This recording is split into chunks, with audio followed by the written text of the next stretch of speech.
Consequence Podcast Network. The Psychoanalysis Podcast explores the ways that horror movies examine mental health issues.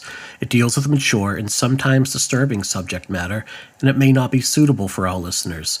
It is meant for entertainment purposes only, and not as a substitute for proper therapy. If you or a loved one are currently experiencing mental health difficulties, please contact your local mental health center. Breathe in. Breathe out. Breathe in. Breathe out. Breathe in. Breathe out. This is Psychoanalysis. This is Psychoanalysis, a horror therapy podcast analyzing the horror genre through the lens of mental health. I'm Jen Adams. I'm Laura Unnerstall. I said my name weird. I just assumed that all this was like pre-recorded and you didn't do it like every time. Oh, every time. Oh, no, it's live every time. It's live, baby. It's live. Woo! Mike, do you want to introduce yourself again? Sure. And I'm your boyfriend now, Mike Noonan. Ooh, nice. And we are joined by a special guest today. She is a writer and assistant editor of Ghouls Magazine, Rebecca McCallum. Rebecca, welcome. Hi, pleasure to be here. Thanks for having me. Thanks for being Thanks for hopping here. on. Yes, thank you. So this is a comfort horror episode, and we define comfort horror as the scary movies that bring us joy. And I'm so excited to talk about today's movie. Rebecca, what movie are we talking about today? So today we're talking about the classic 1984 A Nightmare on Elm Street. Woo, Hell yay. yeah. Hell yeah, bitch. Sorry. Second, I thought you were going to say the 2010 A Nightmare on Elm Street. No, I would quit the I was- podcast immediately. Like, that's it. It's been a good run. Yeah. It's been a good Yeah. run. It's just like sauntering out after hanging my hat up. Yeah. But before we do, we're going to give a brief synopsis of the film in case for some reason you haven't seen that. And there are a lot of big movies I haven't seen. So if you haven't seen A Nightmare on Elm Street, that's okay. But just go see it. Go see Yeah, it. watch it now. Don't rely Yeah. on our synopsis. Yes. I mean, Right. But if it's been a while, here is what happens. We'll spoil it for you. And I didn't write this thing out, which is why I'm like clunking all over the place. So spoilers. The spoiler comes to you in a dream. all right, we'll kick this off. We open on a shadowy figure making knife gloves. Meanwhile, teenage Tina is being pursued by someone unseen through a creepy boiler room. She awakens. It was just a bad dream. The next day at school, we meet Tina's friends, Nancy and her boyfriend, Glenn. They console Tina. In fact, she's so disturbed by her dreams that her pals stay at her house that night to keep her company. While hanging out at Tina's, they hear a noise outside. Jump scare! It's Rod. He came to make up with Tina after a fight and presumably button his shirt at some point. He doesn't get along with everyone else. He's a bad, bad boy. Tina and Rod have extremely loud sex while everyone else is trying to sleep, alone, because Nancy and Glenn are a good little girl and boy.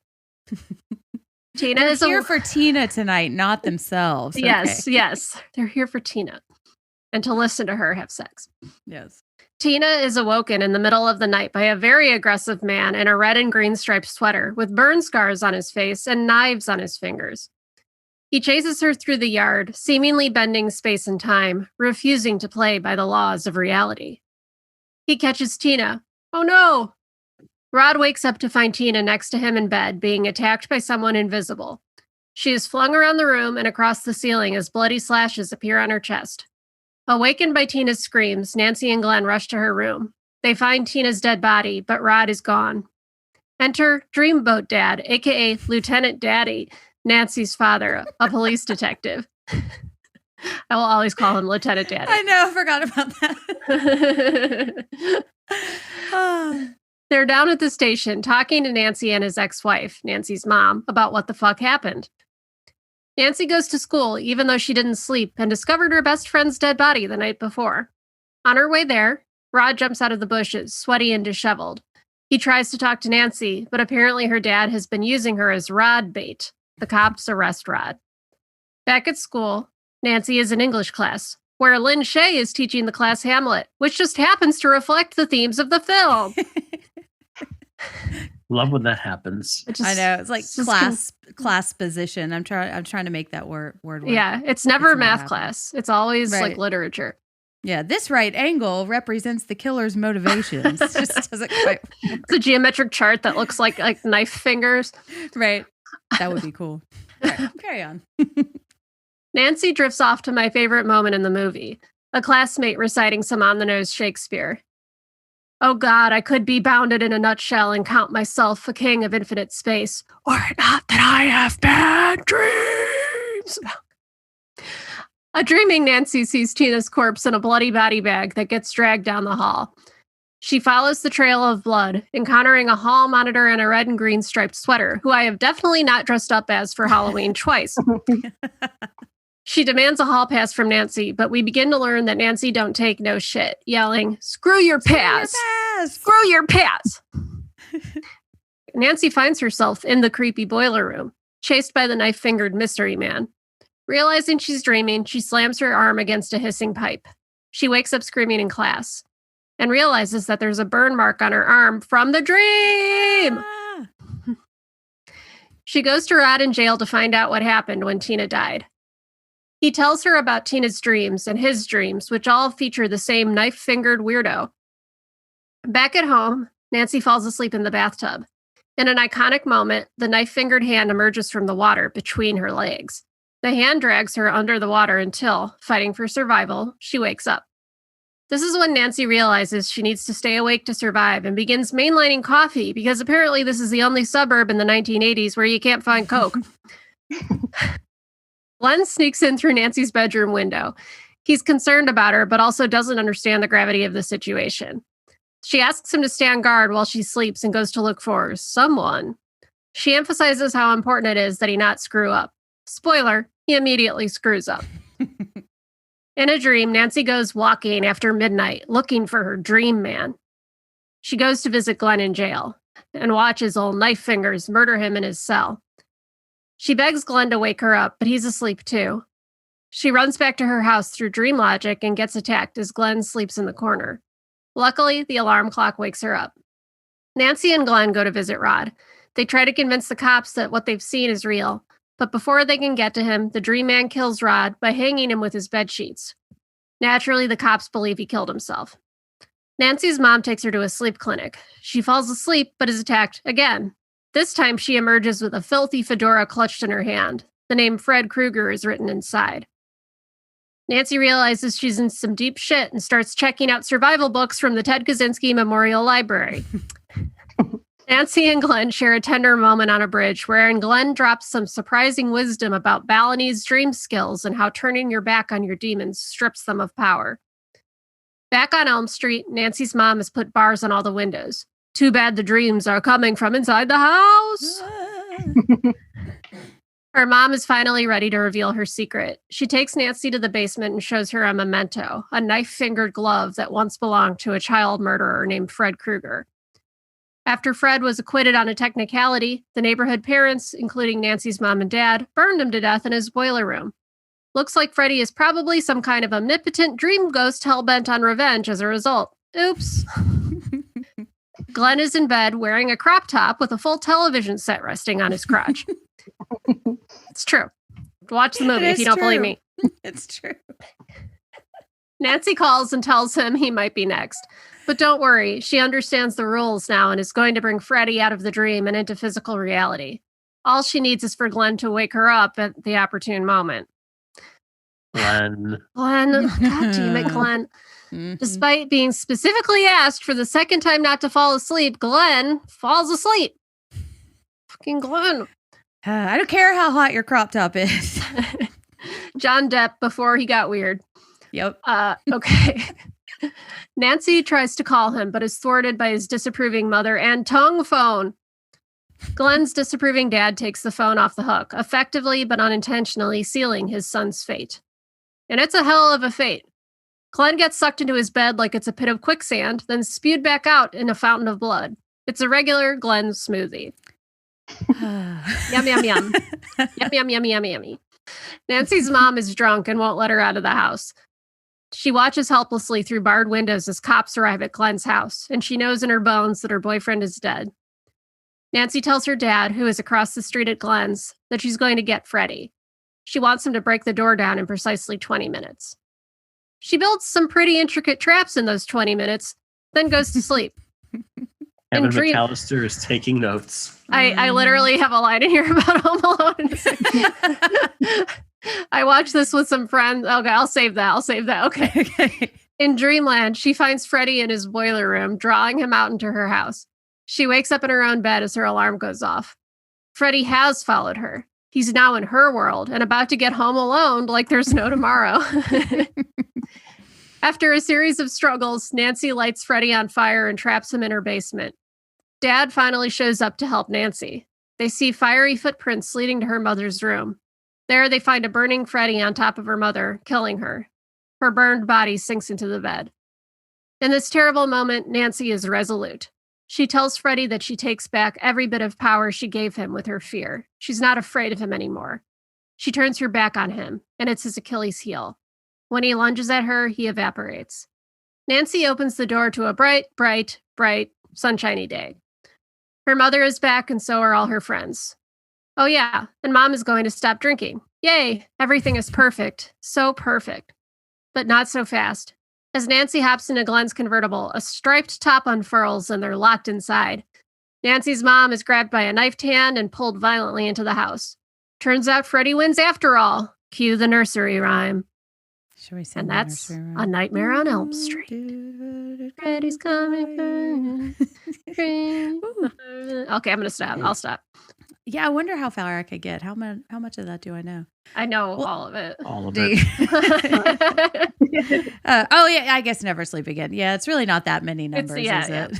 I should have just trusted myself. It's always like 5, 6, grab your crucifix is always very funny to me because there's like not really any religious themes per se in it. Right. Anyway, carry on. Yeah. There's no evidence that would have stopped him. In fact, he Like, took I a don't see what a crucifix as a crucifix has to- trophy, right? Right. Not a vampire. Right. They were just like, what rhymes with 6? Shit. Yeah, exactly. I mean, it's a hard rhyme, you know? So now let's do a feelings check. And this is where we share our first experience with A Nightmare on Elm Street and how we feel when we watch it. And Rebecca, I know that you love this movie and I cannot wait to hear about your experiences with it. Thanks, Jen. So my first experience with the franchise was seeing A Nightmare on Elm Street Part 3, The Dream Warriors, when I was about 8 or 9 at a sleepover, which gave me some like lifelong scars, I can tell you. Whenever anyone asks sort of what those early memories, like Nightmare on Elm Street Part 3 is definitely, I think it's the character of Joey sort of walking in the corridor with like his arms ripped open. Like that terrified me. We had to turn that film off and watch the Spice Girls movie. But in terms of this film, so I came to horror sort of in my late teens. So I was around 16 or 17 and I was ticking off, that sort of period where you just come into all the, the famous ones and you're ticking them off and it's just so exciting. And that's how I came to this film. And I was sort of just watching it on my own in my room with my little box TV that didn't even have a remote. You had to to change the channel. You had to press buttons on the actual TV. Mm-hmm. So I remember that experience being really immersive. It sort of just pulled me in straight away. Mm-hmm. There's something world building about it. And it also it genuinely scared me as well. I remember that quite clearly. And even after all this time now, it remains in my top 5 horrors. And I attribute my love of it to a few things. So first, I think because I come to it in those sort of formative years. So it's I find that my favorite horrors tend to be those sort of ones that I experienced early on and that stay with me. I also feel the teenagers in this film feel like teenagers, they feel the age they are. So often, you have 20-somethings playing teens and it just doesn't gel for me. But here, I really believe that, the teens are the age they are. The concept as well, the concept is just so simple and beautiful. I really love that. And then, of course, there's Nancy as well, which we'll talk about later, I guess.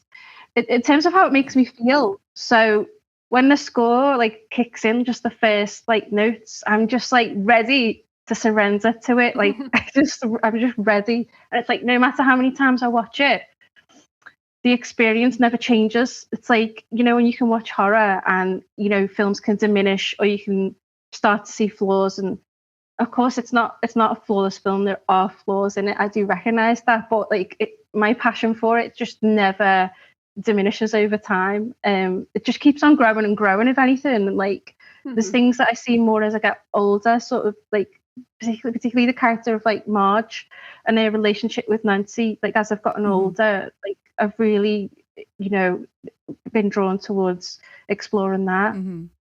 The aesthetic as well is a big pull for me. Like this, I'm a child of the 80s, so it feels comforting to me. And it's like, preferably, I like to watch this on VHS. Totally. Because it's like, to me, that's just the ultimate experience. Like, so it just enhances the nostalgia for me even more, I think. Like, you know, although I know the outcome, like every time I take the film at complete face value, I feel like I'm watching it in a state of like purity, if that makes sense. Yeah, and also like it's very cathartic for me. So like I'm someone that struggles with anxiety like on a daily basis, and watching Nancy go through danger like time and time again, and like coming through for herself, particularly coming through for herself, like that has helped me work through my own anxieties. And you know, the things that happen to her are like a stand-in. I see them as a stand-in for some of my own experiences with mental health. Absolutely. Mike, what about you? Yeah, so I arrived at the Elm Street franchise through the second movie, Freddy's Revenge. Like it came on, we were in my friend's basement, like they had like a giant romper room where just everybody hung out. And I would have been elementary school age. It would have been like for the first year it was on like cable, like HBO or Showtime or one of those. And I remember like watching it and like from behind the sofa because it was absolutely terrifying. And then just immediately being like, this is the greatest thing I've ever seen. And then finding the series that way. And I grew up in the height of Freddy Mania. So, you know, he was on lunchboxes. He was on pillowcases. I actually got in a lot of trouble as a kid because he had a 900 number. And when I slept over at my grandmother's house, I dialed the number repeatedly, not just once to hear one story, but probably 30 or 40 times. Oh, no. Like Lisa dialing the Corey hotline. You absolutely are Lisa dialing the Corey hotline. Oh my goodness. Totally was that. So I got in a lot of trouble ringing up like a $200 phone bill on my very elderly grandmother's phone and trying to blame it on her. Like, I don't know. Mike? I went as like Freddy for like 6th grade. I did my own makeup and made my own glove. And if you have those photos, you got it. I will have to look. They're probably in a photo album in my mom's attic somewhere. My mom was like, "You were very ugly children. We didn't like to take pictures." So Jesus, Mom. She did not do that. She did not do that. Wow, throwing your grandma under the bus, throwing your mom under the bus. It's Sunday morning, baby. Sunday morning. So I loved Freddy. I'll say this, like, it's my favorite franchise to this day. I think it's still the most important franchise of the 80s because I think people forget, like, by 83, the slasher boom had kind of petered itself out. So, you know, Wes Craven comes along in 84 and he gives the horror genre this massive jolt in the arm, just like he would in 96 with Scream. And in the early 70s, he helped define what exploitation fare was going to look like with Last House on the Left. So you have someone with 3 separate decades really kind of putting like the stamp on what horror is going to look like. If A Nightmare on Elm Street doesn't come out and it's not a hit, you don't get 12 Friday the 13th movies. You don't get, I think Halloween would be dead and buried at that point. I think it's like the success of the first couple Elm Streets, which rejuvenates the interest in doing more Friday the 13th movies, reviving Michael Myers with Halloween 4, The Return of Michael Myers. It really is, to me, the most important series of the 80s. And I think that if this movie doesn't hit like it does, a lot of the movies that come from like 85 onward that we know and love probably never get greenlit at that point, because horror was in a lull by 1983. And the other thing I'll just say before moving on is I think what makes Freddy so iconic is that Bob Shea and New Line Cinema always felt a tremendous amount of respect for the character and a care for the character, that they were like, you don't have like, oh, Freddy in space. And by the time it started to get a little bit ridiculous, they're like, okay, it's time to kind of move on from this so we don't get silly with it. There was always like a tremendous amount of thanks for like Elm Street putting New Line Cinema on the map, and then it eventually becoming, one of the real powerhouses for a time of, and to this day, it's like the home of the Conjuring franchise. So to this day, it continues, and I think Bob Shea still stewards it. It continues to be the real, a real player in the film industry. The house that Freddy built. Yeah, that's the tagline. Yeah. Laura, what about you? So I have a very similar history with this movie to Rebecca. So I feel like you articulated a lot of the things I wanted, I would typically say about this movie. So, it's just fun to hear it impacting someone in a similar way. I also was kind of a semi-late comer to the horror genre in that I was a very anxious child that couldn't handle scary movies, but at the same time, I was always attracted to them. And I believe in like our inaugural episode of this podcast, I talk about that extensively, like my history with horror and finding like being attracted and repelled at the same time. And I would say that I was doing a similar thing where I started to flirt with the idea of watching horror movies and was going through a list of which ones I should watch. And, had to like work up the courage to watch this one because Freddy Krueger as a character was very well known to me, despite having never seen any of the movies. Just like Mike pointed out, he was sort of this pop culture figure. And my mom always would be like, oh, those Freddy Krueger movies, they're so violent and horrible. And like, and I just had this idea in my head of just how threatening the films were. I didn't really know what to expect, except so one day when I was probably like 18 or 19, something along those lines, like again, as per usual, I can't remember exactly when it was, but I queued this up. I watched it, had the exact same experience of just being completely sucked in, like Glenn into the bed. I was just like, the score, there's something mystical about this movie that really appeals to me. Whereas like I have come to appreciate a lot of slasher films, but it's definitely not the like subgenre of horror that I was naturally attracted to. I'm more naturally attracted to like witches and demons and spooky kind of stuff. And so this, is just a very simple but very unusual entree into the slasher genre. It's just that simplicity of that idea, and Wes Craven just doing what he does, like the idea of like your dreams, like when you die in your dreams, you die in real life, like, and something from your dreams just unrelentingly hunting you is just such a beautiful, fun concept. And there's just so much that is packed into this as like, it almost is like a true modern day fairy tale. And I love it. And I just like, I have the same thing. This is like probably my number one comfort horror movie that I can throw on. If I ever learn somebody I know hasn't seen it, I'm like, we're watching it. I watched it with some friends over last Halloween via Zoom because, it was like the quarantine Halloween. So I did like a lineup of 3 horror movies that I made my friends watch. It was on Discord. And I was just so fun, like listening to people reacting to it for the first time. And like, at the point when Nancy starts setting all the traps, like my friends were all like, holy shit, she's kicking his ass. And like, and I was like, yeah, man, I know, it's great. And like, yeah, it's like, it's just it's just so fun. I love everything about it. I love it so much. I could talk about it for days. And I did on Halloweenies podcast. So you're going to hear a lot of my same thoughts here, but forgive me. I love it so much. Yeah. Have you seen it at the cinema, Laura? I've never actually seen it in the cinema, and I would love to. I would like, like there's a place here in Chicago called the Music Box, and it would be a dream.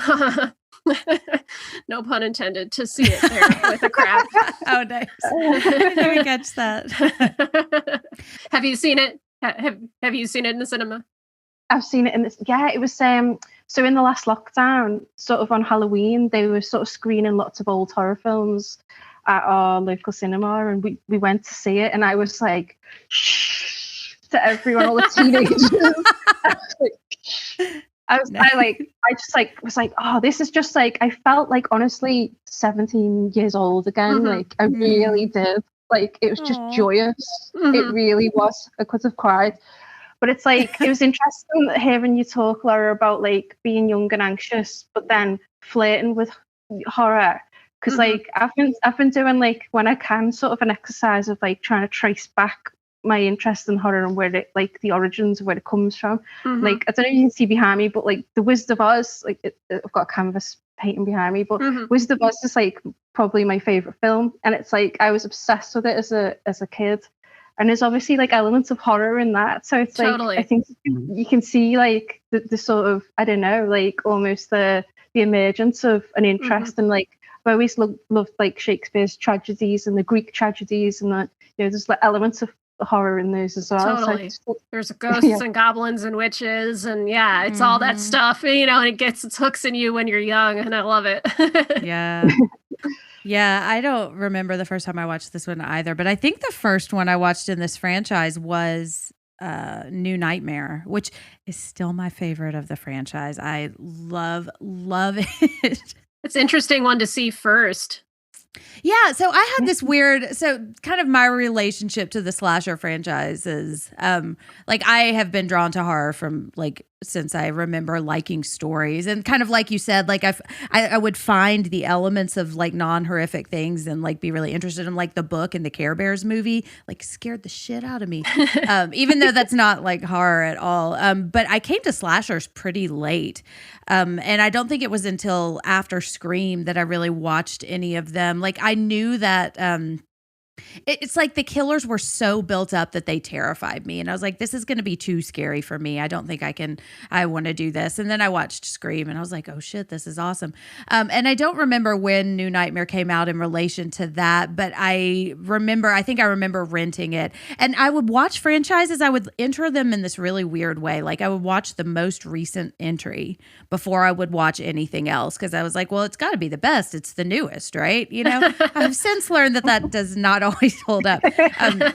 But so, like, H2O was my first Halloween movie, and like this one, I don't remember my first Friday the 13th one, but New Nightmare was my favorite. And then I would go back and watch the originals, and then I would kind of avoid the sequels in the middle because I was like, yeah, they're probably not going to be that good. That's like the ones when they start to have numbers after them. It's like, maybe not.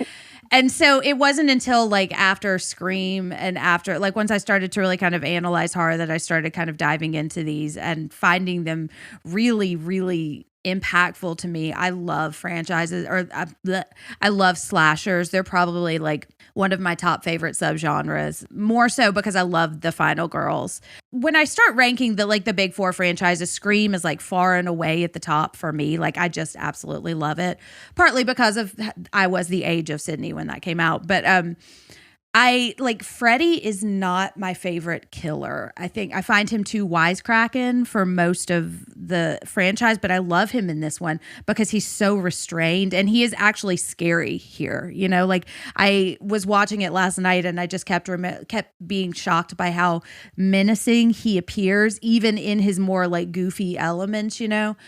And I love Nancy. I find her final moments like really, really empowering. Not the final ones. The final moments where she's not in that weird dream outtake thing.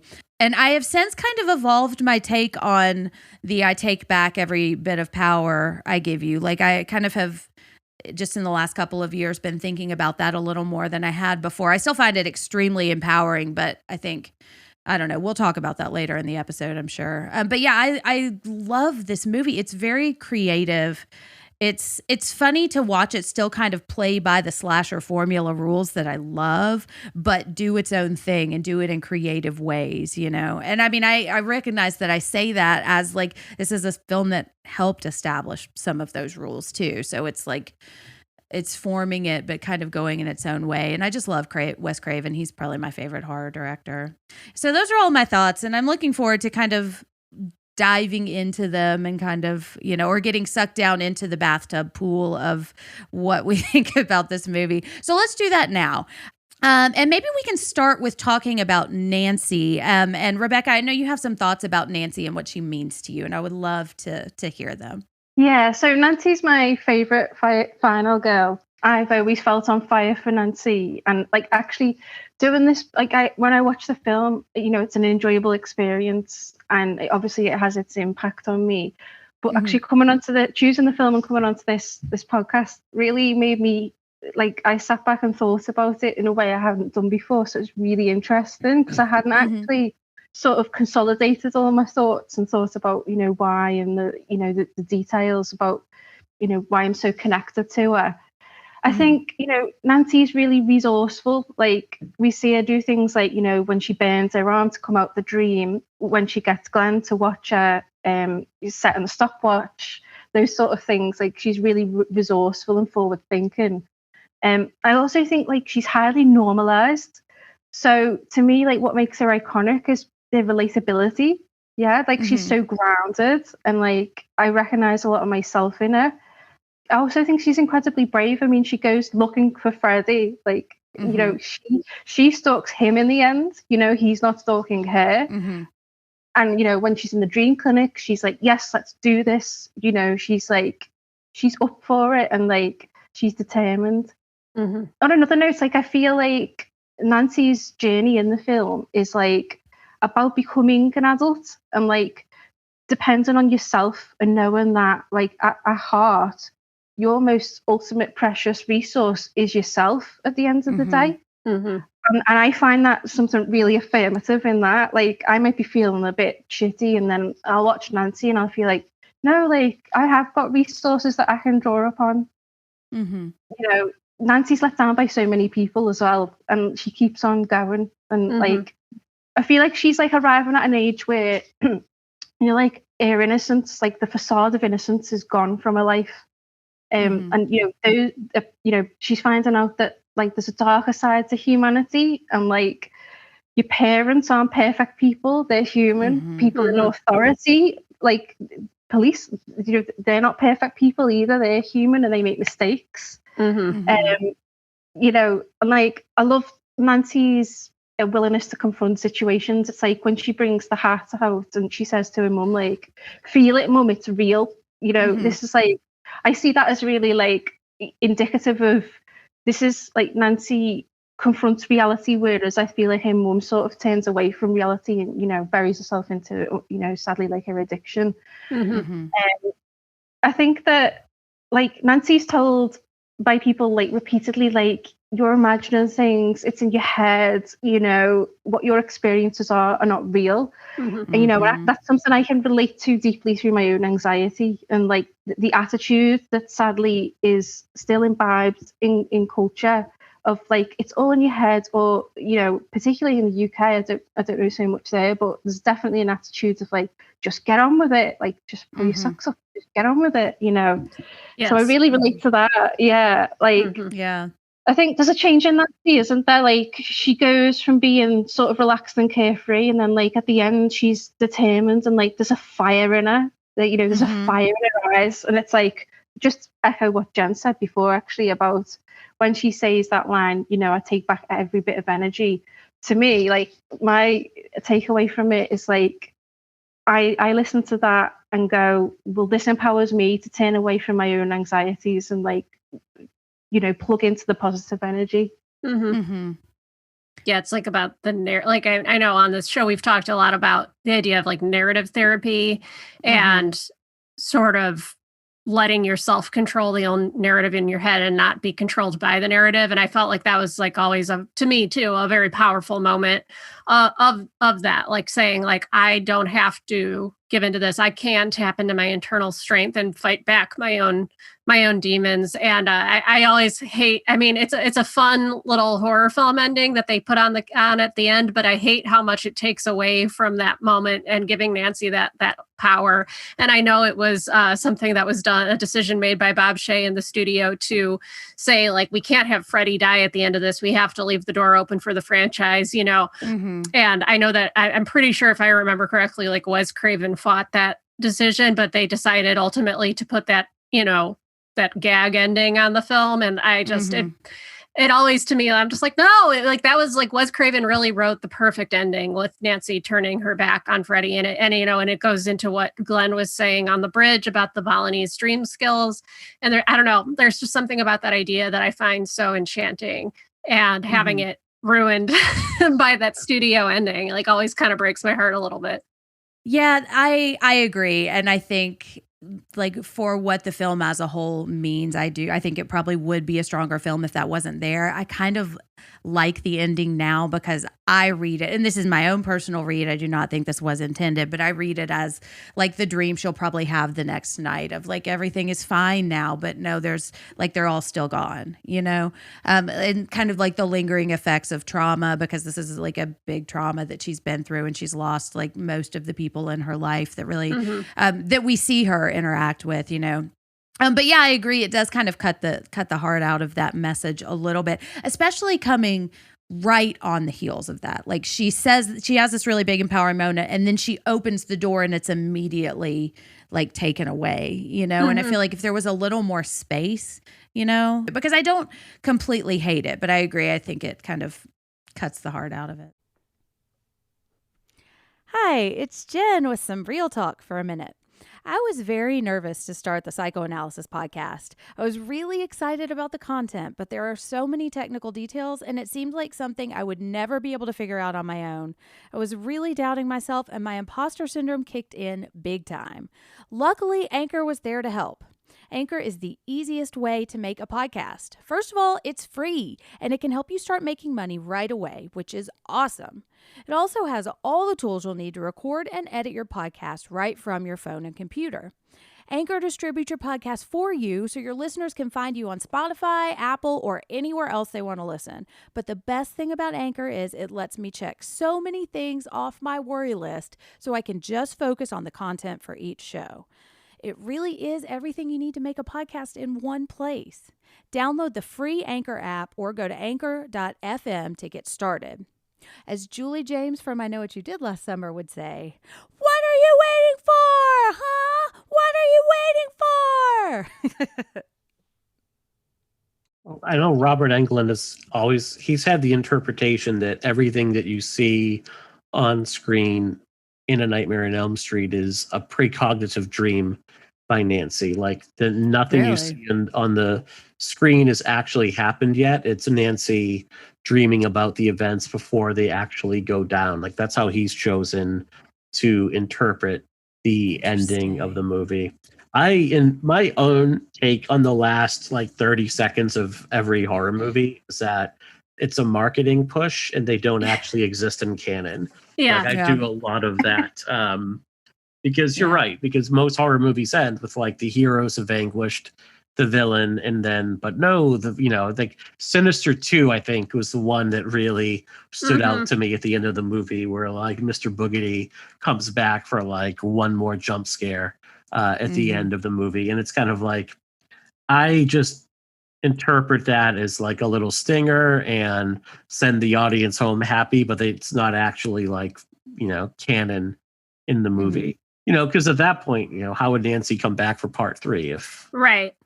I've always wondered about that, just in terms of like linear narrative. And with a film franchise like this that traffics in dreams and unreality, it's really hard to say where that line is between reality and dreams, which is kind of also the ongoing theme, and the more meta theme of it is that you have no control, and there's this whole world that you just have no control over. That is your dreams. Yeah, which I kind of like, because I don't want to say, I don't like the thought of not having control, but I like the thought of like, it is a continual struggle, and like, I don't vanquish this thing one time and then it's over. It's like, I'm going to go to sleep the next night, and I'm probably going to have a dream the next night, and maybe Freddie won't be in it, but maybe it'll still be a scary dream. And I do kind of like, that. And I also love that we see like she and Laurie show up later on in their franchises. And then, of course, Sydney, as we've talked about at length. But I just love that we get to see them kind of reckoning and what has happened in their lives because of these traumatic things. Yeah, I think that not that I would suggest doing a remake of this movie again, although it has been 10 years now, or 11 years now. So, we're about due. We've But already I had think, like 5 Spider-Mans. right. We've had, yeah, exactly. How many different iterations of a thing can you have? But I would like to see a take on this potentially that explores that theme more in depth, because I think that really is a theme of this film, that how much control you do or don't have, how much will you can exert over the ineffable, I just think that there's something really interesting to that. And especially in all the reading I'm doing about trauma, I really do think there's something there, but I can't put my finger on it. I just think you could go a little deeper rather than just like literally remaking this like they did with the 2010 narrative and like a lesser version of it. You could really have fun with those characters of Freddie and Nancy, especially, and what they represent. But obviously I have no idea how to do it right off the top of my head. There is nightmare disorder. Like that's an actual thing where you have these lengthy, really story-like sequences and these very hyper-realistic like dream images. And there is a whole technique called lucid dreaming. Like as a therapist, like you can actually train clients that suffer from nightmares to exert more control over their dreams through lucid dreaming. Whether that be as simple as you realize you are in a dream and then you wake yourself up from it, or to the extent where you do what you see in Dream Warriors and Dream Master, where you become kind of the master of that domain and you can train yourself to kind of embrace the dream logic. And it's kind of like being in the Matrix. Pretty much do whatever you would like at that point to control it. And part of it is confronting the monster head on that haunts your dreams and then like vanquishing that monster. Like pretty much what you see Nancy do here at the end of it, pulled right from the idea of like lucid dreaming. Really? I just had this mental image of like from Apocalypse Now when he finds the guy in the hut and he's like, the horror, but it's Nancy and she's like every night has been battling with Freddy Krueger for like 30 years. Anyway, carry on. Well, and that's what I think is so fascinating about the fact that this happens in the dream world, because I could interpret the like dream world as like both the world I want to live in and the world I'm afraid I do live in. This is what I'm afraid of, but also what I want it to be. And I kind of, as a woman in the patriarchy, lots of times I find myself kind of torn between which one I should operate as if I'm in, like, should I be empowered right now? Or should I worry about the consequences of that?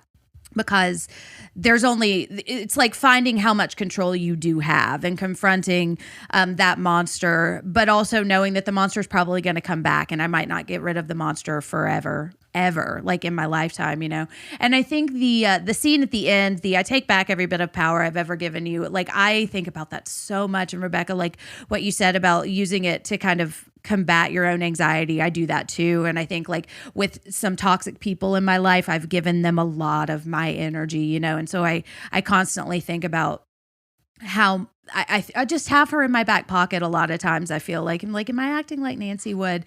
But over the last couple of years, I've kind of had to rethink this a little bit, because I think there are times when I find that very empowering, but then I also was using that idea to think about how I respond to some political leaders or some people that have a lot of power. And the thing that I found about it is, for me, it's not enough to say I take back my power, because if enough people are giving that person power, that person still does have power over me, So I think, and I'm not to say that Nancy is wrong in that moment, and that any time I've ever used that to find empowerment, that was like empty. I'm just saying I found like it's helped me kind of refine how I think about giving my power, because sometimes it's not enough just to take my power back. I have to actively work against, like I've got to set the traps in my house too, Totally. Which is what we see her do, Right. I mean, sure. I think that there's a subtle difference between the like the emotional realm of giving someone power and this is the battle in life in general, and the literal realm of like having to do the work. And if it's a political figure, actually choosing to tune in and fight, and take actions that are meaningful. But I still think, you could get into a whole thing there with like setting boundaries and doom scrolling and, being judicious about how and when you give those things your energy and when it is becoming something that's actually just like a vampire on your life. I think that's an interesting way to think about it. I don't really have any deeper thoughts there. I just think. Yeah.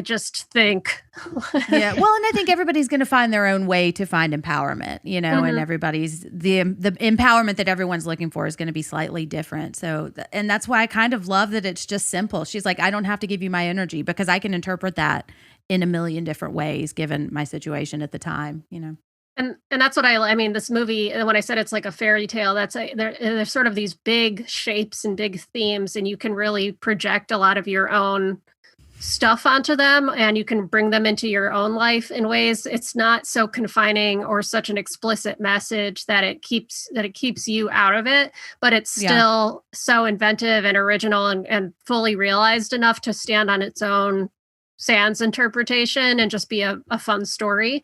Yeah. I think that's really its power.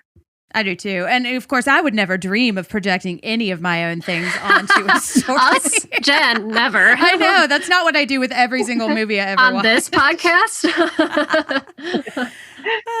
Well, and speaking of that, let's talk about the dream sequences and maybe kind of what they mean. Yeah, no, I just wanted to touch on, I call them dream sequences, but I guess it's like dream / reality because it's like, which one is it? I just feel like, what the film does so well that the remake doesn't is that it deviates like beautifully between like the possibility of dreams and nightmares. So if we're going to take the fact that there's a reality and a dream world, well, within the dream world there's also the possibility for nightmares as well. So I think the film like oscillates between those two things, those two states really interestingly. There's like a nice bleeding between them so that you never really are sure what state, what world that you're in. Yes. And if they feel like incredibly recollective of my own dreams, like the surrealism. So things like, Nancy's feet going into the stairs. Like I've had dreams like that. Totally, me too. Like that. And, Freddie's arms being exaggerated. The phone ringing where it's not plugged in, these little touches, they're just like, they're beautiful touches in this. So, as I say, they just really speak to me like the truth of my own, like, that sort of sense of the uncanny as well. That it's like, it's familiar, but it's not as well. Like, obviously, like the score, I think like plays a big part in that as well. Which like I'd maybe like to touch on a bit later. I also feel like, I don't know, there's a nice layering as well, like of the dream world and potentially reality. So, for example, like when Nancy's in the classroom, you've got her starting in the real world, and then like bits of the nightmare come into the real world. So there's like nice layering as well that I think is really interesting. Yeah, I've never seen another movie so perfectly capture that blurred line when you're like half asleep and half awake and your dreams in real life are kind of bleeding into each other. I think that's I can't think about that classroom sequence without getting goosebumps. And like it establishes a lot of things this movie does. They establish tropes and cliches that you have then since seen 80 bazillion times. But I think that this movie did it best. And that classroom sequence is one of them. Like joking about the themes being reflective of the movie is something it's almost like annoys me now when I see it. But in that moment in this movie, I think especially because it is taking her from she's dozing off in class and that line, the image of Tina in the body bag, like covered in blood underneath the plastic there's something just so powerful about that. And I feel like there are a couple of movies that I feel like have really, really imitated that, like moments from that, including the original, like Ju on The Grudge and Hereditary, with like people can't tell if you're asleep or awake and everybody's looking at you like you're insane in class. I don't know. I just agree. I think that this movie, and it's sort of like when I remember watching that scene for the first time and it like unlocked a door in my mind where I'm like, oh, horror can do this. It can play with something that, because I've always had like really, really vivid dreams. And it's just something I've like laid awake thinking about or not, wanting to do something with. And I'm like, this movie did something with it. Like, and it's so cool. No. Yeah. And a big part of that just comes from the fact that Craven only had a couple $1 million to make this movie, and that was it. So as the series goes on, the dream sequences become much more elaborate, a lot more, nightmarish, and you get almost like a Salvador Dali-esque like type of surrealism when you get to like part 5. And in some ways, like those dream sequences aren't nearly as effective. Like they're visually gorgeous. And I think part of the reason why Elm Street is my favorite series overall is because you have such creativity that goes into every single entry. Like none of them phone it in. Yeah. And here, because Craven has so little to work with, he's almost forced to use the real world more, but it's just so effective. And I think this is why this one is the scariest of the bunch, because it keeps the audience on its toes. Like you can't, part of the pun, but you can't really nod off during this movie because you're going to find yourself not knowing what's going on. You're going to get lost very, very quickly. Yeah.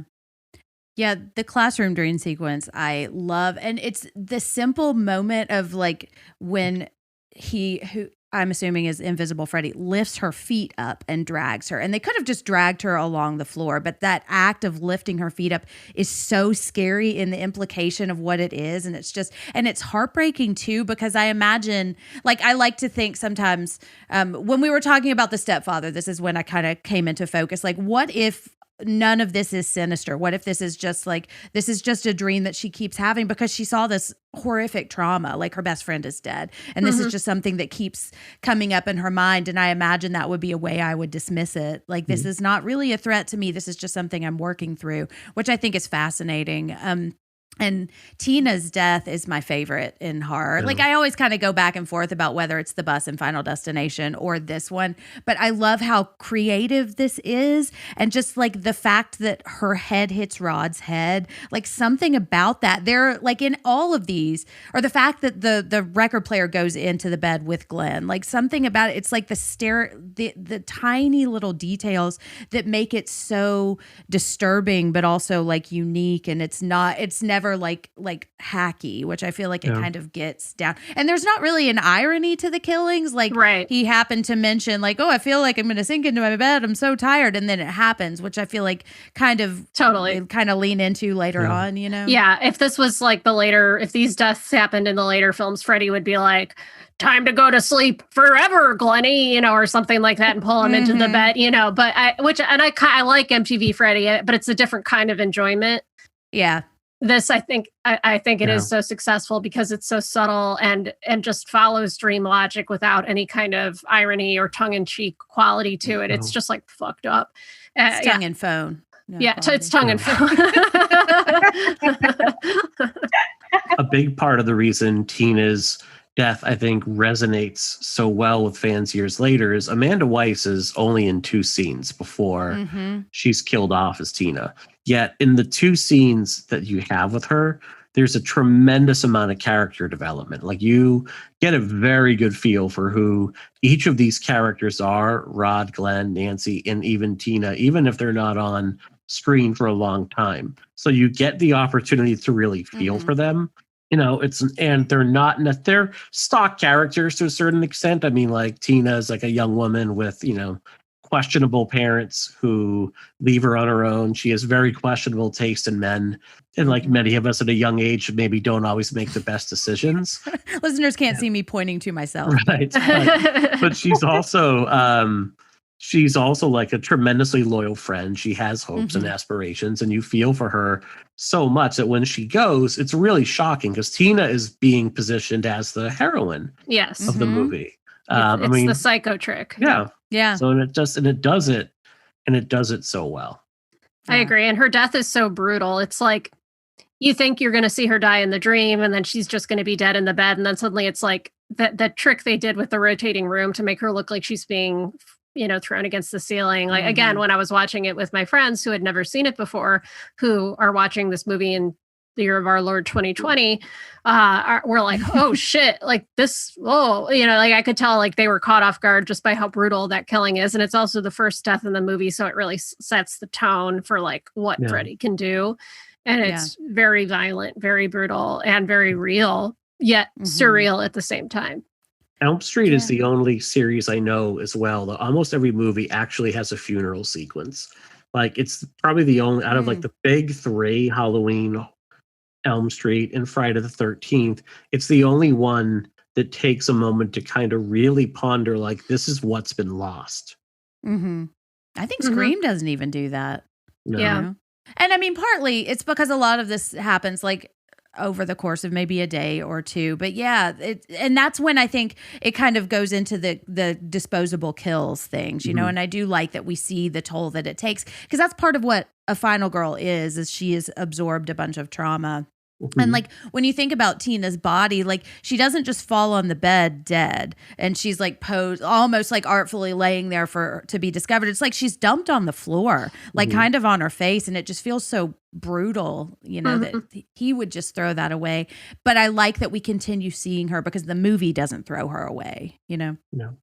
I think another interesting theme you touched on Tina's parents, and I think you touched on this a little bit, Rebecca, as well, about not being able to sort of just being realizing that you're on your own and your parents aren't perfect. I think all the parents in this movie, I mean, just down from the fact that it's like a sins of the father, the vigilante justice of the parents who are trying to protect their children, are what brings on this series of events. And then by the time that the children are being attacked, the parents are kind of MIA and useless. I just think that was another theme that really resonated with me as a kid, or like a young woman, I guess, because I was watching this around that tender age. I don't really know what I'm trying to say. I just think it's one that it's pretty clearly a theme in this film, but it just really resonated with me when I first saw it. Just that feeling of like, oh shit, I'm on my own. Yeah. Yeah, like just going back to like the deaths as well, I feel like it's the spaces in which the deaths occur as well. To me, the intimacy of these spaces, the bedrooms, and like Nancy's sort of attack. You've got that moment when she's in the bathroom, like that's an intimate, private space that's invaded by Freddy. And I feel like actually, like on my most recent watch, when I was sort of preparing for this, I felt really sorry for Rod, because his death happens in prison. Like he's alone. We never see Rod's family, so he's really an outsider. Like he does. Okay, the parents are totally rubbish, but it's like we never see Rod's family. So I really I hadn't noticed that before. So I thought that was interesting. I feel like Glenn's death affects me particularly, not because of Glenn. Like, sorry, Glenn, but because I know the clock's ticking now, and it's like there's only Nancy left, so she's in danger. Like, so that really affects me. And I also just wanted to touch quickly on Marge's death, Nancy's mum, because I really feel like it's charged with emotion. Nancy is patting the bed as in like, my mum's gone, where's she gone? And that comes at a moment, I think, just after they've started to come to terms with one another, and they're establishing this truth between each other and like a real meaningful connection. And it's like there's a really sad scene where Nancy's almost, it's like a role reversal where Nancy's becoming the caregiver and Marge is the child, when she's in bed and like she puts the bottle to one side. Yeah. And I think, their relationship is to me, right, it's the most genuine and the most interesting one in the film, because I noticed that Glenn and Nancy's dad, they both tell her at different points that they love her, and she doesn't respond. But she tells her mum that she loves her, like Nancy tells her mum, and her mum reciprocates that. So that's the only time we get the I love you and I love you back. So I thought that was interesting. That is interesting. I'd never noticed that's the only reciprocated I love you, but I do think their relationship is really, there is a real sadness to it, because you see her mom is at least trying to protect Nancy, whereas like Lieutenant Daddy is kind of like whatever. They're all, I mean, really, they're all trying in their own ways. But I think that role reversal is something that happens to every child at some point in the relationship with their parent, whether it's way too early or very late in life. It's just there's something very sad about it. Yeah. The line that really got me this time was in the dream sequence at the very end where her mom's like, and I had never noticed it. She's like, yeah, and I think I'm going to stop drinking. I just don't want to anymore. And I was like, that's probably what Nancy really wants. Like that's really inside her heart of hearts, what she would dream for. And it just really, really struck me. Yeah. Mm-hmm. Generational trauma is a theme that Craven returns to a lot in his work. Mm-hmm. Mm-hmm. His own background, he had a very difficult relationship with his dad, who I believe like passed away at a very young age. And there's a lot of I think Craven has spoken like a lot of his early films. There's a lot of anger that comes out in his early work. Like Last House on the Left, he calls his anti-Vietnam movie. But there's a lot of anger that's directed at parents in this movie. And it's an obvious trope in most horror movies, especially of this time, that the parents are absentee. They're just like not around at all. This one, you see the parents in Elm Street are struggling with their guilt over this secret that they're kind of been burdened with and questioning, like, did we actually do the right thing? Like, we had to protect our children from this, child killer / child molester. But in order to do that, like the system failed us and we had to take things into our own hands. And because of that, a lot of the anger is directed at their children. There's this kind of feel like, look what we had to do for you. Yes. The innocence in ourselves that we had to sacrifice. And you can never know about this. And you see Nancy's mother is extremely affected by this. Like she's now, been turned to like alcoholism. Her marriage has fallen apart. Dad is basically very stoic and he's your traditional masculine dude, like head down, going to do the work. And I'm just going to repress this as much as I can. Even Tina's mom is an absentee mom because of all this. So the kids are paying now for the sins of their parents. Like basically because of what Nancy's parents did, Nancy and her friends are there to pick up the pieces of it. That anger towards a parent's inability to protect the children is something Craven returns to a lot, like Last House on the Left, The Hills Have Eyes. You see it in the Scream movies where Sidney's dad is basically absent. Like it's the anniversary of his wife's death and he's like, I have a road trip, see ya. He basically plays no role in the movie except to get kidnapped. And yeah, it's just something that you see a lot with Craven. Well, and the two parents I feel like that are probably maybe the most responsible are Glenn's parents. But even like you could make the argument that they are hypervigilant or they are too disapproving. Yeah. Although, I don't know. I might not want somebody calling my kids in the middle of the night, but still, yeah. They kind of represent the like 80s conservative, like Reagan parents, I think that's how I always saw them and that they were just kind of like dipshits and, they just missed the point. Yeah. Dad is like fully dressed for work at 11:30 at night with the polyester pants and like the short sleeve dress shirt. Like he's business dad. He is ready to go crunch numbers. So to be. Rebecca, you had talked about this a little bit in your introduction. Could you care to maybe espouse a little bit further about how Nancy and Glenn are kind of left to figure things out on their own because they can't rely on their parents any longer? I don't think I've ever really thought about Glenn before because I more see that like Nancy's sort of directing both of them. So because I feel it very much Glenn lets her down. So so I really think it's coming from Nancy rather than Nancy and Glenn.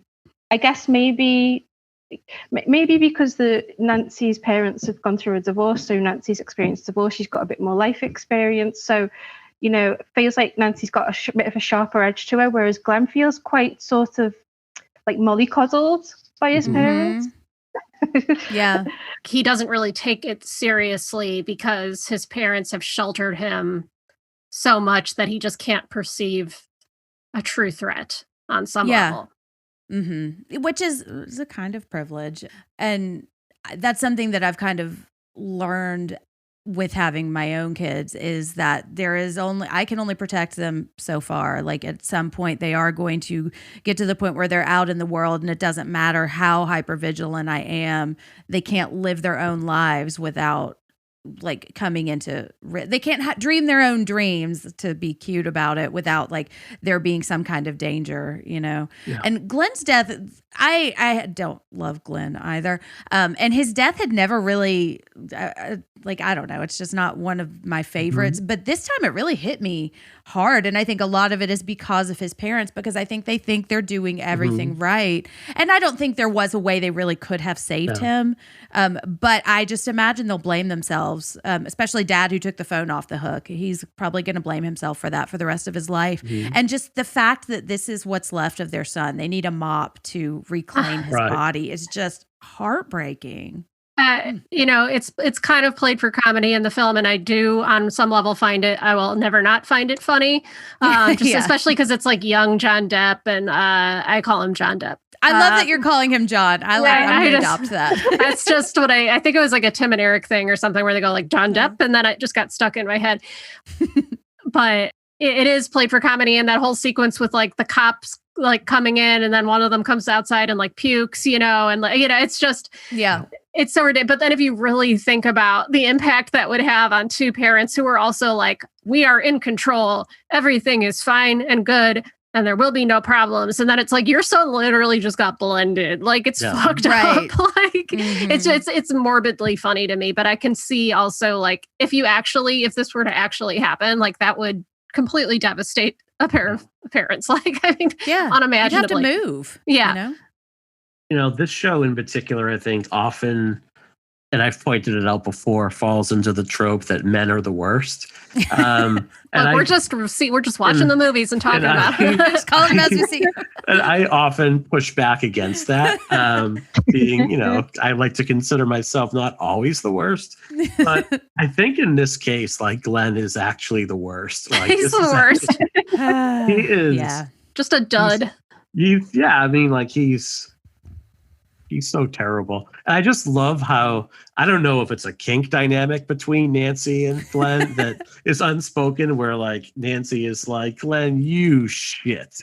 And that's like Glenn getting off on it, like, oh, I love it when you say that to me. But he really is like, he's like, all I need you to do is stay awake for 15 minutes. Okay. And he immediately, and he does like the spooky arm thing at one point. Like, dude, your friend is dead. And you're just like, ooh, it's like, I don't know. That's why it's like, it's sort of out of character for him on the bridge that he like has this really like deep insight. That is the insight that leads Nancy to be able to turn her back. But I think it's just accidental. He's like, oh, I read this fact once. Glenn's not reading Eastern philosophy. Like Glenn is not reading anything deeper than the back of like a trick cereal box where they have like the jokes. Like that's the extent of Glenn's reading. Yeah. It's like the privilege of obliviousness, you know, like I've never really had to face challenges like this. So, you know, they're fine, you know. Yeah. It's the like 80s suburban, sheltered, idyllic white American experience. Oh, yeah. Like, Glenn embodies all of that. And his name is Glenn. No offense to Glenn. No offense to any Glens out there except Glenn Danzig. I do mean to offend you. We have no patrons named Glenn, so we're in the clear. Okay. Yeah. I do apologize. In the world. Except Glenn Danzig, I apologize to the rest of you. Are we going to go a whole show with talking about A Nightmare on Elm Street without actually talking about Freddy?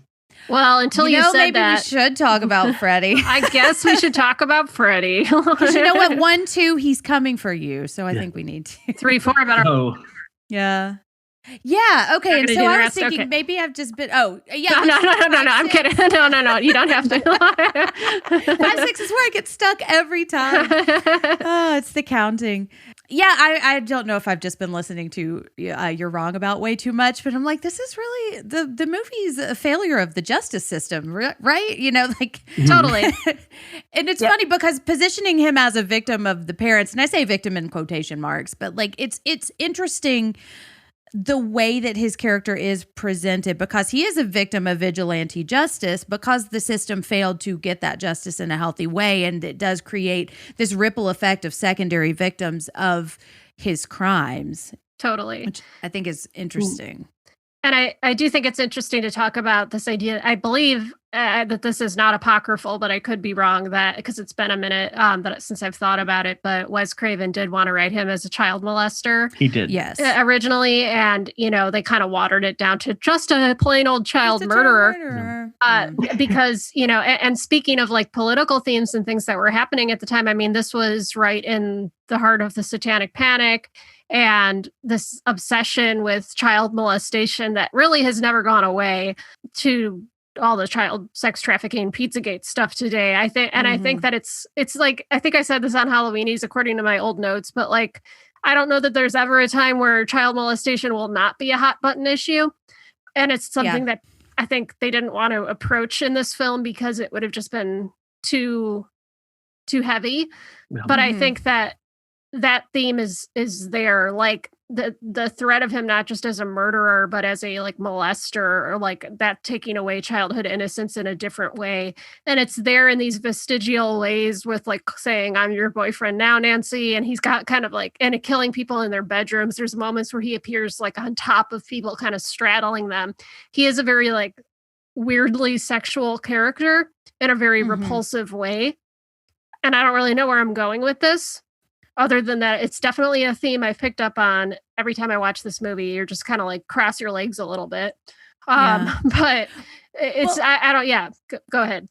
Well, and Rebecca, you mentioned like he kills them in these intimate places, and I think there is nothing more intimate than your dreams and inside your head. And so I think it fits that like he would be like a child molester. That's the same kind of like not paying attention to boundaries and really just kind of feeling at home wandering through people's personal lives and intimate places, which is just terrifying. So I think that implication is there even without them really saying it. In the movie. And as we'll see in the remake, although this is not the only flaw, I feel like it is handled poorly in the remake. And it does get very heavy in a way that I do not think is ever really fully explored, because I think they were like, oh, we're going to go for it without figuring out how to do it. Right. Like, no, we're just going to go be hardcore. Right. Yeah. Yeah, we listen to Slipknot. We know what we're doing. Exactly. Yeah, and there are some things that I liked about that movie because one of the differences in the remake is and I don't know if this is ever implied. Well, I guess it can't be, because if he were a child murderer who had murdered Nancy and Glenn, they wouldn't be alive anymore. But like it's implied in the remake that the teenagers were his victims, and so then like it kind of becomes a rape revenge movie in a way, or at least adjacent to that subgenre. And they just didn't know how to do it. There's a version of the script where Nancy has a sister that had been killed by, like, it's, prior to the events of the movie, like she was one of the victims of Kruger in the remake. But this one is pure. The parents like find out that, he's been killing the children. The judge got fat. The lawyer got famous. And then they just like enact mob rule at that point. I think what separates Freddy apart from every other killer in the 80s and every other icon is he has a personality. Yes. Not this complete blank slate. He talks. Not only does he talk, but he cracks wise. Like he takes this real sadistic pleasure in what he's doing. Like it's his life's work. Even in his death, it's his life's work. So there's a joy. He's the guy that, much like Glenn's dad, is ready to go out there and crunch the numbers at any time. Like he's dressed and ready to go. Freddy is ready to, terrorize a child and murder a kid at any moment, because there's a pure sadistic glee in what he does. And Englund took this character very seriously. Like Robert Englund realized right away, like there's a lot of potential here. And Englund's like a very intelligent, and he's like a classically trained actor, much like Bruce Campbell. Like Bruce Campbell is a classically trained actor. Like he could do more than just playing, Ashley Williams in the Evil Dead series, much like Robert Englund can. And he's put such a stamp on this character that, you get like an Oscar actor like Jackie Earle Haley coming off an Oscar nomination for Little Children, where he plays a child molester, and he can't come close to fulfilling the role because Englund has it's it's to envision anybody else playing this role because it's his. Not like Craven said, I don't just want a stuntman in a suit. The second movie, they tried to recast Freddy, and they actually started to shoot it without Englund. If you look at the shower scene and like Freddy coming out through the mist, like that's actually a stunt person in a coming through the shower sequence, and they realized very quickly this ain't working. So they brought Englund back on and paid him, more at that point. This isn't like a Michael Myers or a Jason where, yes, some have played it better than others, but by and large, like they're stunt persons in heavy costuming. Totally. I mean, I think Englund completely Sorry, I'm about to cough. There's also a bug flying around, so if you keep seeing me doing this, no, Englund really brought a physicality to this character that creates the character as much as the written script did. Like the script could have been read very differently by another actor, but Englund brought this like just physicality to it. Like if you watch that really long documentary or read the book on, I think it's called Never Sleep Again. He talks a little bit about the different ways he brought Freddy to life. And a lot of it was the costuming, like wearing this big heavy prop glove on one hand made his shoulders go kind of crooked. And he leaned into that literally, like, and he also took attack from old gangster movies in the way that he held his body. And he combined that with the sadism that he read into the character and the glee that he takes in killing, and externalizing the pain that he's in because of his, burn wounds and all this. And it's just kind of one of those magic lightning in a bottle kind of moments where you take all those elements and it's more than the sum of their parts, and like no one else can imitate that. It's all Robert Englund. And also he was younger. I think they wanted to cast, they were planning to cast older, and so he's able to do all these things but be very like agile, and so that's where you get him like jumping out at people and leaping. A lot of the other slashers are these kind of slow moving, huge but slow presences, whereas like Robert Englund feels almost manic as Freddy Krueger, and it's really alarming. It's just a wonderful performance.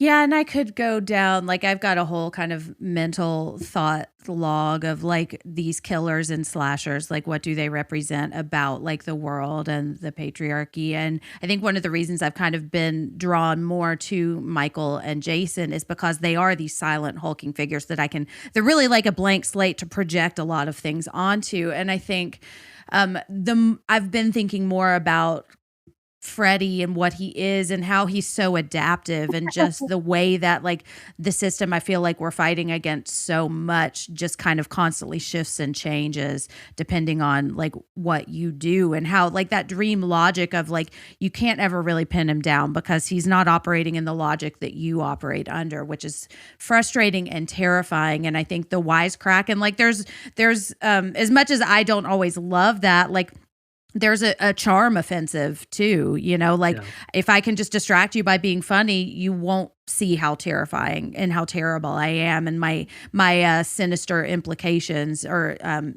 I think also this is again where The Simpsons I think has kind of tainted how I see this movie forever, because I think of Groundskeeper Willie and I think how he was totally an innocent victim.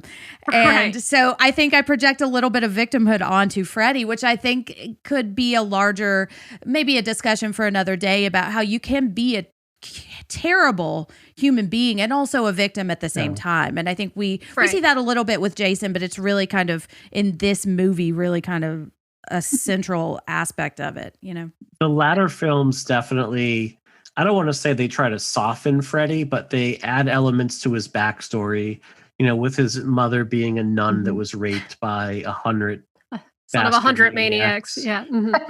I haven't seen that one. That's interesting. I've aged myself there, haven't I, really? they show in like Freddy's Dead, like Alice Cooper plays his like stepfather that beats him repeatedly. Like they definitely, because they realize by the third movie, like people are coming to see Freddy, like he is the James Bond. My daughter is fond of, like, my daughter recorded a bunch of snippets on all the Elm Street movies with us when we did the franchise or Plot of the Pendulum, and she calls it Vacation Freddy. Like Freddy throwing on the shades, like kicking back without a care in the world. It's like Vacation Freddy. Rebecca, you talked about seeing this seeing the third one at a tremendously young age and having to put on the Spice Girls movies, which is a whole other level of terrifying if you're me. I know that really aged me a lot. I was What- like, oh. Scary Spice. What were some of the specifics about this character that pulled you out of the movie, like made you want to turn it off, but also kept kind of having you edge your way back into it? Well, I think it was because it's just key moments, really. I remember the moment where he's sort of huge and he's above and he's sort of puppeteering. That genuinely terrified me. I think because we watched it communally as well. Perhaps if I'd have watched it on my own, I wouldn't have. I mean, it just still scared the shit out of me. But I mean, like, perhaps, I think when you're a part of a group, you react together. That's definitely a factor, I think. And it's just, obviously I think we must have got maybe 20 minutes in or something like that. And I feel like at that point, because I didn't have any other knowledge of like who Freddy was, there was no context to it either. So I think that was definitely terrifying. And knowing that the children in the film were vulnerable as well. And I think like Freddy just felt very elusive to me watching that film. And it's like there was a slight buzz that I got from it, definitely, if I can say that. And it's like I remember like me playing those moments sort of over and over again. And they've stayed with me ever since. You know what I mean? They've really stayed. Like that particular moment where he's sort of, I think he's just ripped out like the arteries of one of the characters. It's like his ligaments that he's using to puppeteer him, and it's so gross. It's in my opinion, it's like the most like I curl my toes and wince death sequence in any of the movies because it looks so painful the way he has his arms like splayed open. Yeah, I have to leave the room. I can't watch it. Like it makes me sick to my stomach. I've talked about my scar phobia, but a lot of it is veins and just body parts not being where they're supposed to be, and it's just like, oh. I'm smiling because the central air has kicked on for the first time in our house. Nice. I thought you were smiling because of the veins and the arteries and all that. I know. I was like, oh. Well, speaking of sounds that come on, I know, Rebecca, you wanted to mention the score. Yeah, so I like, oh gosh, I mean, the score is like, for me, it's at least half the film, maybe more. It's so integral. It's as much a part of it as the aesthetics, the characters, and I mean, I'm not musically minded, so I don't know all the technical terms. Sorry, but in the main theme, there's like in the first couple of chords, there's just a note that's slightly off that I absolutely love. I mean, I love it. It's like gives me goosebumps, right? And like I see that as like it's subverting the music, subverting what you expect in the way that the film's gonna subvert what you expect. That's the way I read that, and it just draws me in and it keeps me on the edge of my seat. And it's I'm gonna say Bernstein, but it could be Bernstein. Steen? Well, now I'm not sure. I believe it's Bernstein. Steen. Let's go with Steen. Okay. Frankenstein. I don't know. I never know. I never know. All the best ones are Steens, aren't they? So, like, I was watching some interviews with Bernstein, and he was saying that he sees his job as like providing the emotional information to give the scares and the excitement, which I thought was interesting. And he'd said that early on, like Wes had showed him a black and white reel of just some ideas, and it's like initial reaction was he didn't know if he was ever watching characters in the real world or in their dreams, which I mean speaks true to obviously the finished article, because like he used that as like his framework to build the score. And he also, what I thought was great was that he talked about how he was convinced no one would see this film. Like, just this film was going nowhere. Like, he talked like particularly when he was watching the scene where Nancy picks up the phone, the tongue comes out, and he was saying, once I saw that, I was just like, okay, this film is just like, that's not happening. But importantly, what that led to is him feeling a sense of emboldenment. He was emboldened to take risks, right? Because he thought, this is going nowhere, so I might as well be experimental. So like he experimented with different sounds and textures that you would not normally have done. And thank God he did, because, you know, it goes, you know, the score just goes hand in hand with everything. For me, it's a huge part of the experience of the film. Absolutely. I love the score also, and I think it really sets the atmosphere. And that discordant note, it always reminds me of an out-of-tune music box, like a music box that's winding down, and which is sort of represents childhood and innocence. And it also sort of that little phrase in the score kind of reflects the 1, 2, Freddy's coming for you, like childhood rhyme. You know, I feel like they're kind of in dialogue with each other. I also have some old notes here that it was like they used an electric score because it was low budget. You know, get another thing where a constraint of the budget ends up becoming a strength, because it became like the thing that every horror movie does until to this day with like Stranger Things, and God forbid I bring it up, Mandy. You know, people are imitating those kind of synth scores, you know, and obviously John Carpenter played a big role in that also. But you know, it's just funny to me how these happy accidents happen. Yeah.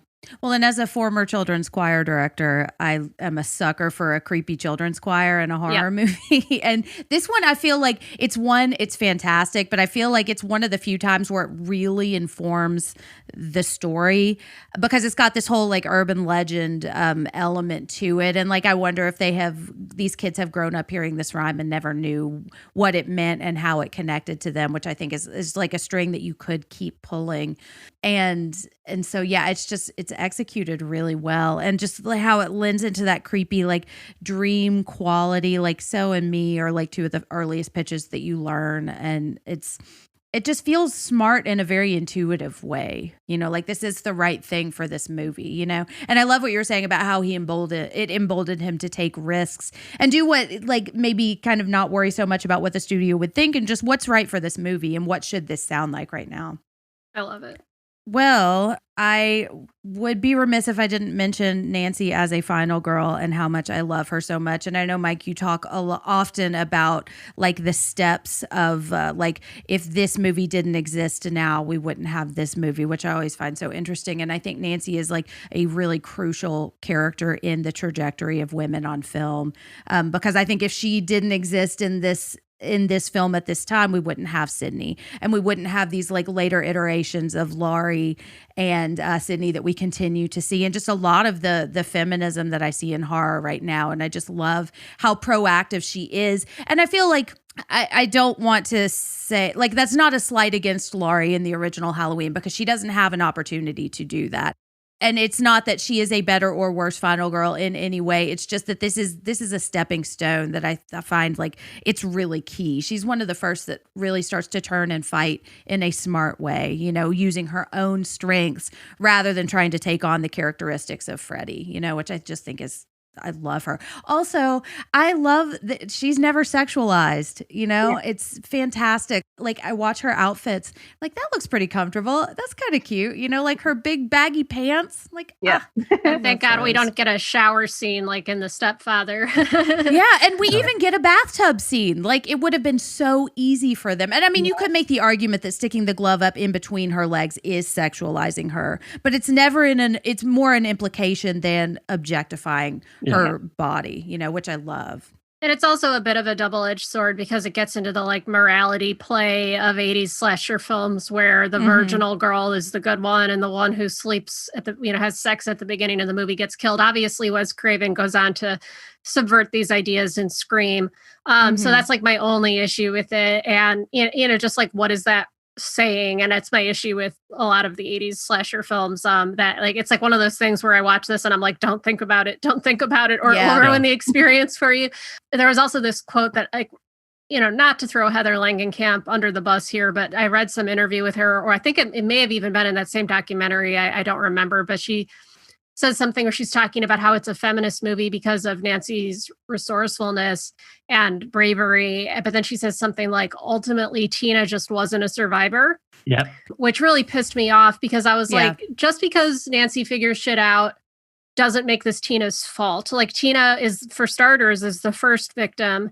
She has no heads up about the situation. She's just the first to get targeted by Freddie. And like, I don't like what that says about the idea of femininity only having like one valid form, where like, unless you're this like tough, resourceful virgin, like you're not a good woman, but I think that was also just Heather Langenkamp's sort of sophomoric interpretation of it. As much as I like Heather Langenkamp and as much as I love Nancy as a character, that's something that really bothered me. And I think it's something that's worth unpacking because it's the dark side of that trope of the good girl wins. Yeah. Heather Langenkamp always plays Nancy as like far older than she actually is. I mean, there's the line in the movie like, God, I look 20 years old. And I think she was like 20.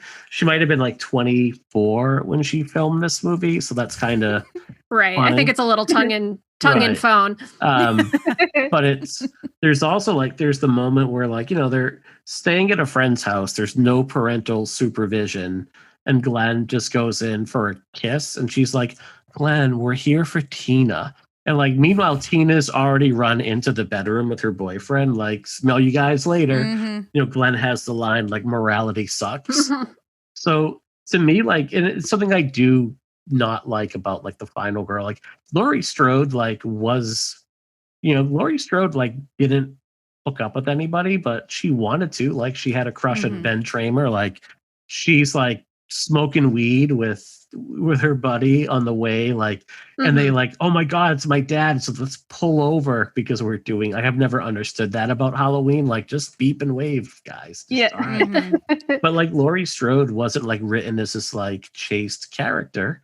She just happened to like not have the opportunity that night. So I don't know why that had to carry over to all these other movies. Like, it just doesn't make any sense to me.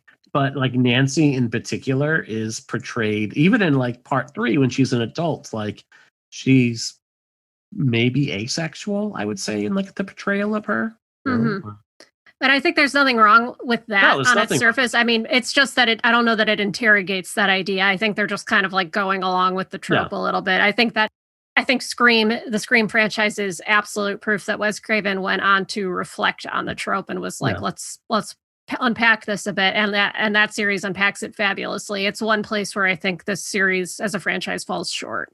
Well, it reinforces this idea that like, ladies, you have to protect your purity, right? Yeah. Otherwise, which is, that's not the most positive message to be sending.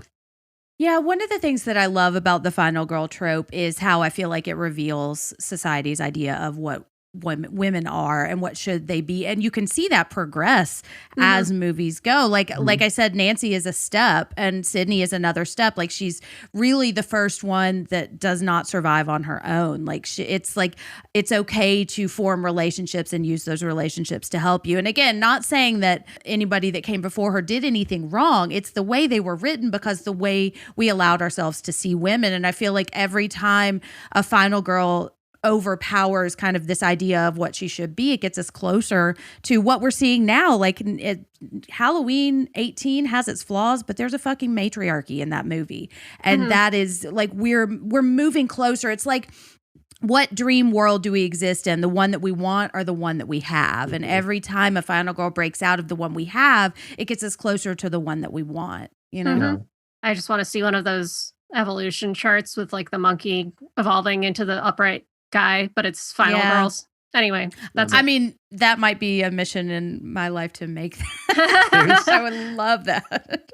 I think there's also a sadness to Nancy and to really most final girls. And it's really not until Scream that you see a group of characters survive until the end. Like, one of the very sad things about Nancy, and Alice is actually my favorite final girl in the series, part 4 and 5. Like, I think she's the best final girl in horror, or at least really up there.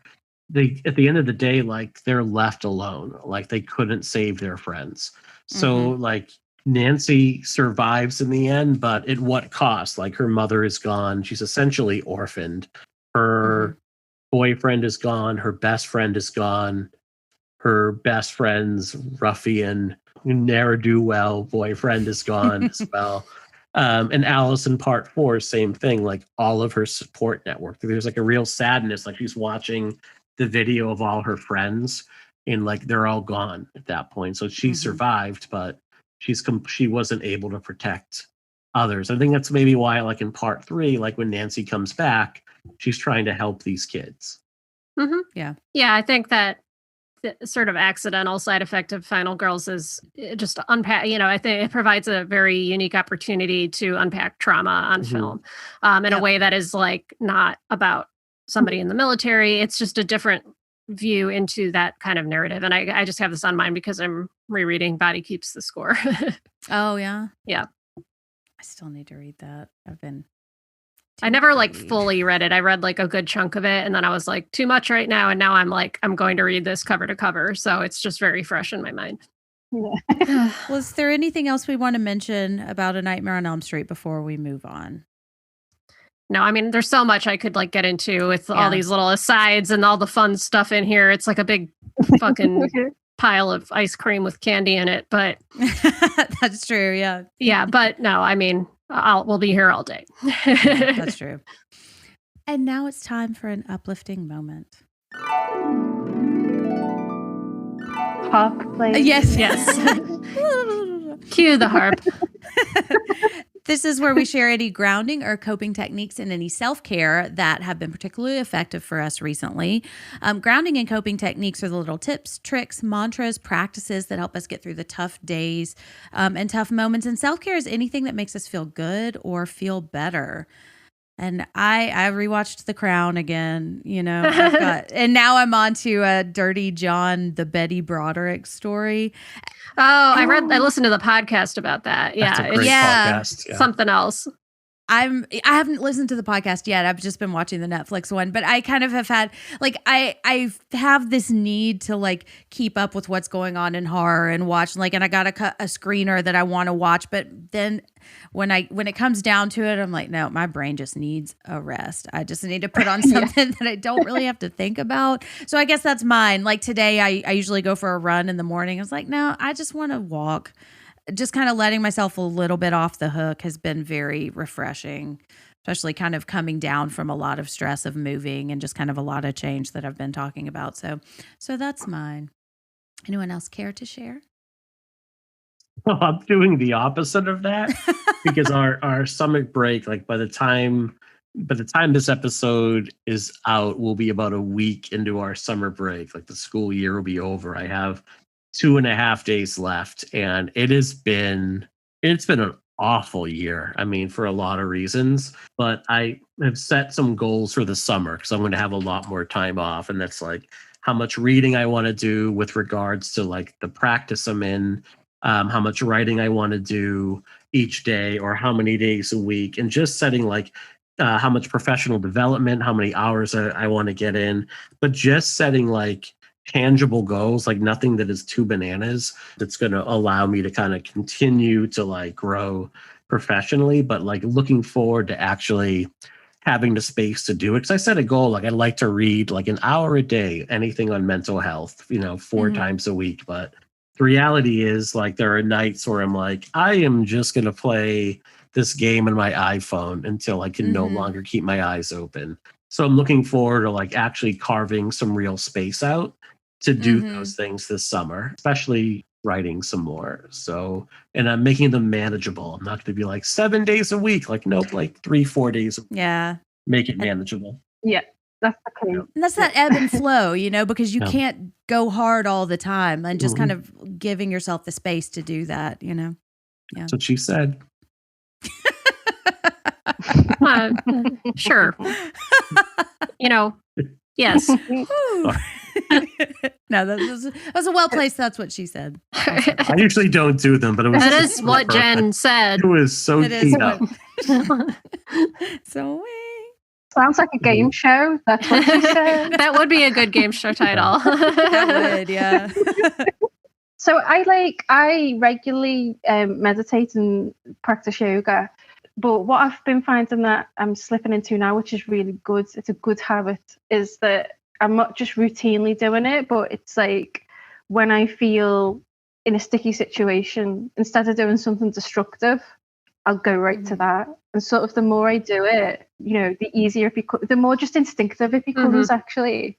And also, like, I do these things called, well, I think technically they're called challenges, right? But my brain does not like the word challenge, because to me that it's like, oh, it's riddled with like, if I don't do it, then I failed the challenge, right? So it's which is not good for me.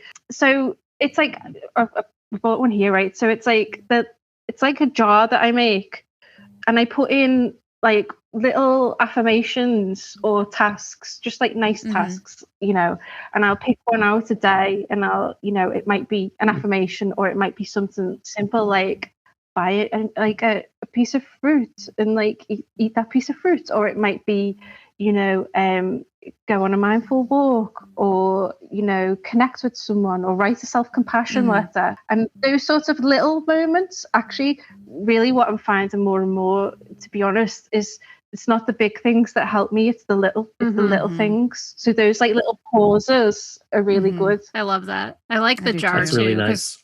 You know, with journals, sometimes you're like, ugh, not another journal entry today. But I like the jar because it's kind of like surprise and delight element to it. Yeah. That's great. My current self-care is watching on repeat the new Megan Thee Stallion video for Tot Shit, which has a wonderful tribute to Nightmare on Elm Street in it, you know, in a scene with a man in a bathtub and a hand that emerges. So I highly encourage everyone to watch it a bazillion times, because it's a feminist, essential worker, working class anthem music video with like a really great message to it. And it's also just so funny and so fun. And it has a true like Cronenberg level body horror ending. It might be my favorite thing since the Lil Nas X Montero video. So I'm here for it. We're watching it on repeat. Give me the confidence in myself that my brain is incapable of generating. Thank you, Megan. Nice. I'm going to have to check that one out. Well, we want to hear from you. What is your current self-care? Do you own any special gloves? Where is the weirdest place you've ever woken up? And do you ever make secret coffee in your closet? Which I love. She just opens up to her own little Starbucks. And what is your grounding, or just, you know, what else is on your mind? You can answer these questions and more by following us on socials at PsychoAPod. You can also join our Facebook group, the Psychoanalysis Podcast Support Group, which is a private and moderated space to share about things we talk about in the episodes or anything else that might be on your mind. And you can email us at psychoapod@gmail.com if you want to share privately. And if you have a spare moment, please leave us a rate and review on Apple iTunes. It really helps other people find the pod. And it makes us feel good, especially now since Apple's update. I'm not going to go on a whole soapbox about the iTunes feed updates that hide episodes, but little bumps might help us out a lot. And thank you to those who have already left us reviews. It really, really means a lot to us. And our homework question for this week is, tell us about the scariest nightmare you have ever had that you remember, or what's the worst nightmare you've ever had? Tell us about your dreams. Tell us your dreams, yes. So what's up next for us? Well,